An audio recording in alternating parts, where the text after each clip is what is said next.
जय जगन्नाथ। आज गोटे नियारा विषय गोटे नियारा अध्याय बा जहा समस्त लोकंकर प्रत्येकटी मनुष्यर जीवन रे घटी थाए। ए जीवनर घटना भितर आमे कौन करेछे ना प्रत्येक मुहूर्त आमको किछि ना किछि चिंता भितर आमे रही जाउछे बा किछि ना किछि कर्म भितर दे आमे जेतबेले गति करूछे सेतबेले आमको कौन हेउछे ना किछि समस्या देखा देउछे। ना से समस्या गुड़िक कौन ना से समस्या गुड़िक यह आर्थिक मानसिक शारीरिक यही तीनोटी समस्या भितर दे आमे गति करूछे। अर्थ एठी बाधक साजिछि। जेकोसी कर्म भितर आमे देखि जिबा प्रत्येकटी क्षेत्र रे आजिर जीवन आर्थिक परिस्थिति नहीं आमे समस्ते जटिल परिस्थिति नहीं प्राय समस्ते ही गति करूछे। तेणु यही गति भितर बहुत लोकों ठारू मु जहा किछि सुनिली जहाटा कि मु आपण मानक सहित शेयर कर दिबा पई भाबिली। बहुत लोक अछंती से कौन करछन्ती ना चाप भितर मानसिक चाप भितर बा ए आर्थिक समस्या भितर तार परिवार वर्ग भितर से हस फुटई पारु नहीं। बाध्य होई केते लोक भी मो सहित कथोपकथन करती भाई कौन करवा असुविधा भितर अच्छी ये जीवन में बंचिक किसी लाभ ना मो परिवार को टिके हस खुशी दे पारुनी। एठी कहवा गले अर्थ बहुत बाधक साजुची। आर्थिक परिस्थिति बहुत बाधक साजे। स्वल्प दरमारे जड़े तार जीवन केउ भली भाव बिताइब। स्वल्प बा अल्प पैसा जेभली भाव दरदाम वृद्धि है अल्प पैसा से तार जीवन जीविका केउ भली भाव बितेइब।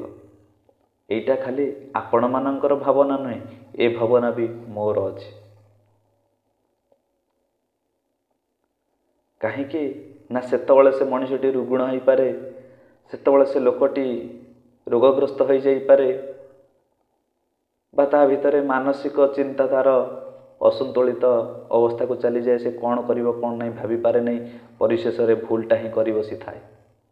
ए आजी अर्थ एठी बाधक साजे चिंता भितर आसी जाए। ना आपण माने गोटे जिनिस जानि छंती पुराना लोक माने कहंती लुण खाए हांडी आउ चिंता खाए गंडी।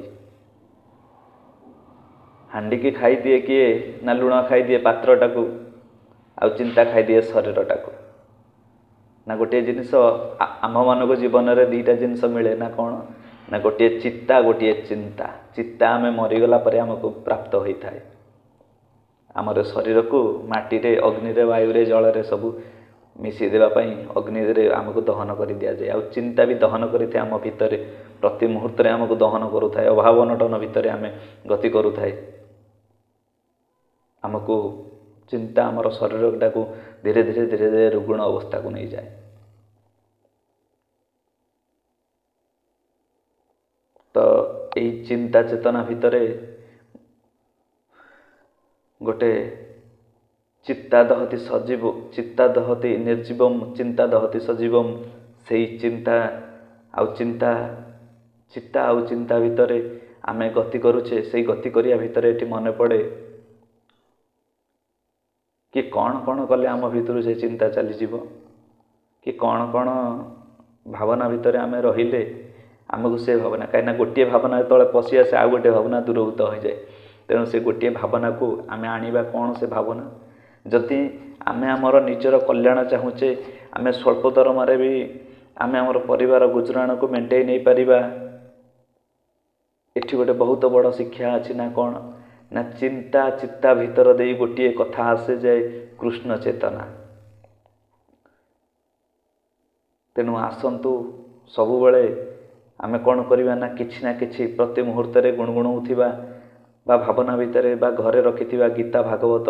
आ मन रखंतु जेउ घरे गीता भागवत को बा वेदशास्त्र को मुख्यतः गीता भागवत को आदर कर दिया जाए बा नित्य ପାଠ କରାଯାଏ ବା ପୂଜା ଅର୍ଚ୍ଚନା କରାଯାଏ, କିଛି ନହେଲା ନାହିଁ ଆଦର ଟିକେ ବି ଯଦି କରାଯାଏ, ଆମ ଗୁରୁଦେବ କୁହନ୍ତି ଯଦି କିଛି ନହେଲା ନାହିଁ କି ଭାଗବତ ଯଦି ଟିକେ ଆଦର କରିବା ନା, ତାହେଲେ ଆମର ସମସ୍ତ ଚିନ୍ତା ଦୂରୀଭୂତ ହୋଇଯିବ।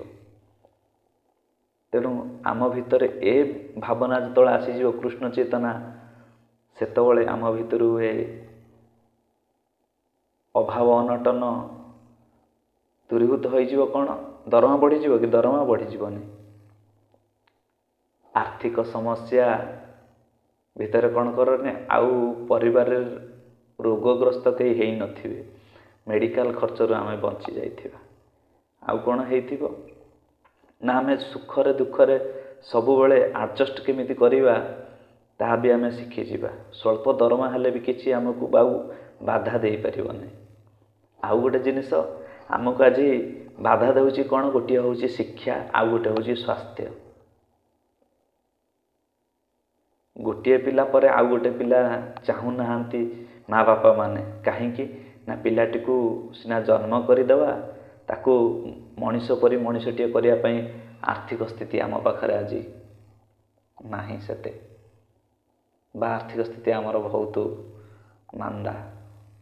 ନା, ଆମେ ସ୍ୱଳ୍ପ ରୋଜଗାର କରୁଛେ, ଆମେ ପିଲାଙ୍କ ପେଟକୁ ସିନା ଦାନା ଦେଇଦେବା କିନ୍ତୁ ପାଠ ପଢ଼ିବାକୁ ଦେଇପାରିବାନି। ଆମର ଯେଉଁ ଅଛି ସର୍ବଶିକ୍ଷା ଅଭିଯାନ, ଆଜ୍ଞା ସରକାରୀ ସ୍କୁଲରେ ଦେଖିବେ ଅଳ୍ପ ପିଲା ଅଛନ୍ତି, କିନ୍ତୁ ବେସରକାରୀ ସ୍କୁଲ ଯାଆନ୍ତୁ ବହୁତ ପିଲା ପାଠ ପଢ଼ୁଛନ୍ତି।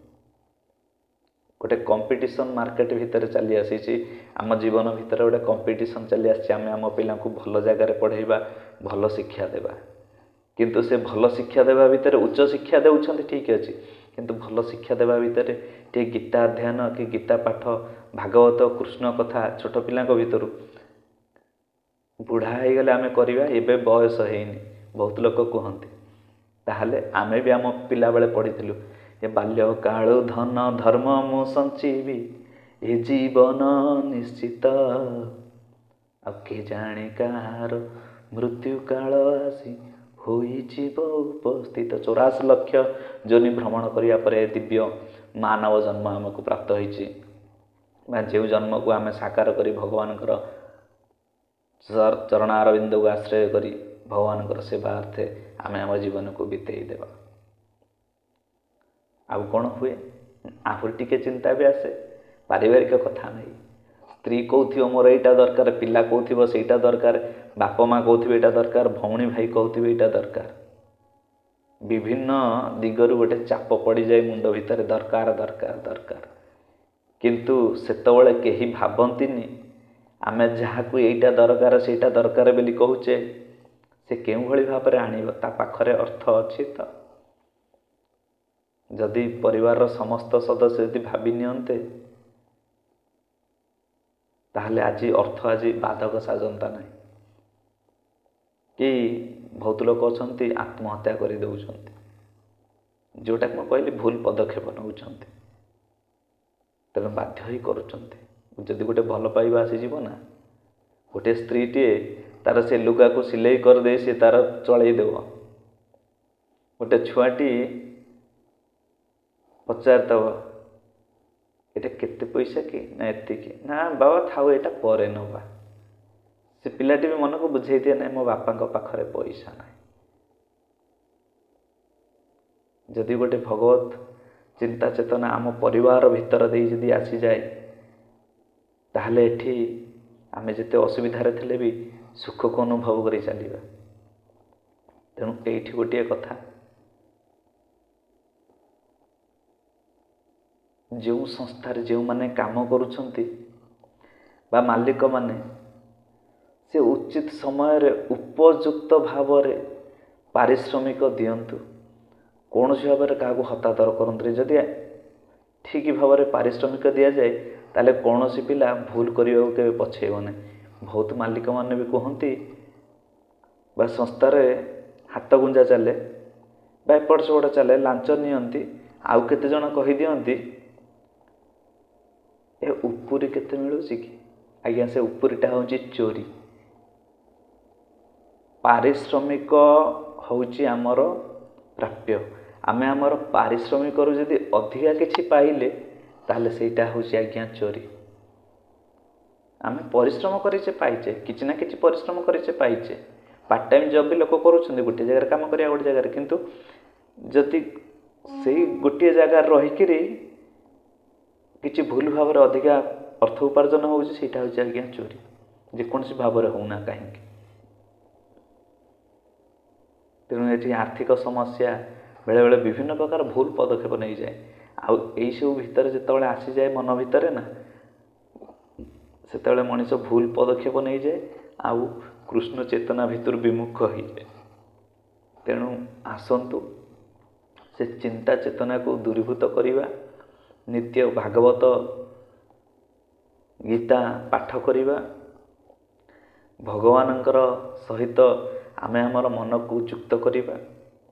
କେଉଁଭଳି ଭାବରେ ଯୁକ୍ତ କରିବା, କିପରି ଯୁକ୍ତ କରିବା, ଯୁକ୍ତ କଲେ ଲାଭ କ'ଣ, ଭଗବାନଙ୍କୁ ଆରାଧନା କଲେ ଲାଭ କ'ଣ, କ୍ଷତି ତ ନାହିଁ, ଲାଭ କ'ଣ, ଏସବୁ ଭିତର ଦେଇ ଭିଡ଼ିଓ ଯେଉଁ ଭାଗବତ ଗୀତା ଯେକୌଣସି ବ୍ୟକ୍ତିବିଶେଷଙ୍କର ହେଉନା କାହିଁକି, ତାକୁ ଥରେ ଶ୍ରବଣ କରିବା, ଶୁଣିବା, ତାହେଲେ ଆମ ଜୀବନକୁ କଲ୍ୟାଣ ଦିଗରେ ଲଗାଇବା। ଜୟ ଜଗନ୍ନାଥ, ଜୟ ଜଗନ୍ନାଥ, ଜୟ ଜଗନ୍ନାଥ।